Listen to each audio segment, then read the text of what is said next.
রাখাল গ্রামের মেঠো পথ ধরে গরু নিয়ে যাচ্ছে। গ্রামের দৃশ্যগুলো অসাধারণ হয়, আবার এদিকে মাছ ধরার দৃশ্য কি সুন্দর, তাই না? কেমন লাগছে আপনাদের কমেন্ট করে জানাবেন।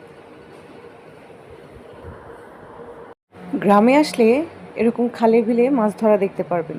এটা অবশ্য খাল নয়, এটা হচ্ছে একটা পুলের নিচে বৃষ্টির পানি জমেছে, সেই পানিতে মাছ ধরছেন চাচা।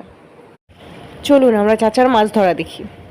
এই কয়দিন ধরে প্রচুর বৃষ্টি হচ্ছে, সেই বৃষ্টির পানি ধান খেতে জমে আছে। সেই ধান খেতের পানি ছেড়ে দিয়েছে, সেই পানি গিয়ে জমছে কোথায়? পুলের নিচে। এখানে একটা ছোট্ট পুল আছে, সেই পুলে অনেক পানি জমেছে। সেই পানিতে চাচা জাল পেতে রেখেছে মাছ ধরার জন্য। চলুন দেখি চাচা কিভাবে মাছ ধরছে।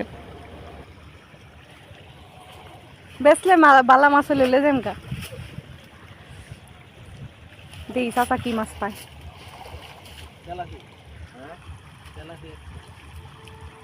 খেলাই না, একটা ফাল মারছে, একটা বড় মাছই না ব্যাঙি।